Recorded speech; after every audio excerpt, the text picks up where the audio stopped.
Our reporter Priscilla Casper is outside USC Verna and Peter Dauterive Hall, where there is a panel discussing Islamophobia. Priscilla, what's happening there?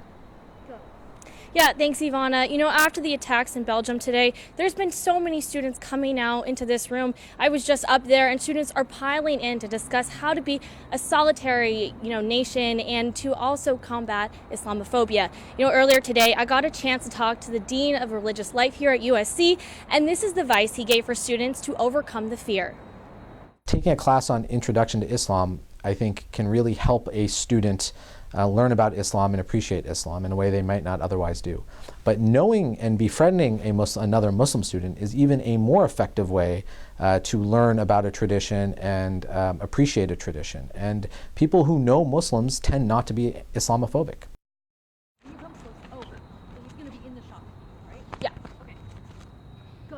Okay, so I'm here with one of the attendees for the event tonight. And so why is it important for you to be here?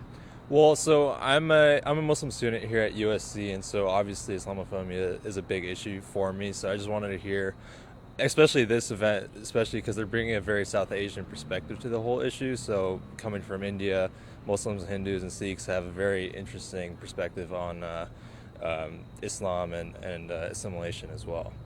And so on Twitter, #StopIslam has been trending. What are your thoughts on that?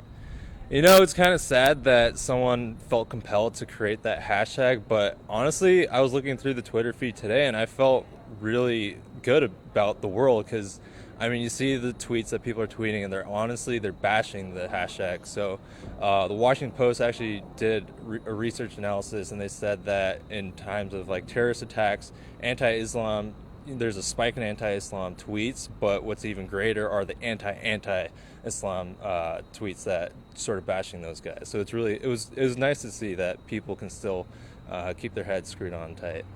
And what would you say to all these people who have these negative connotations towards Muslims? What would you say to them?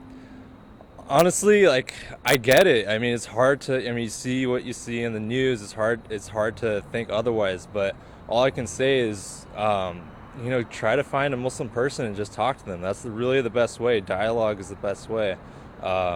I just had a great conversation with an old friend from high school, and he had some of these same ideas that a lot of Trump supporters are having. And so I think just having a conversation with him for a few hours, I think I opened his mind a little bit. So I think that's all it needs is dialogue.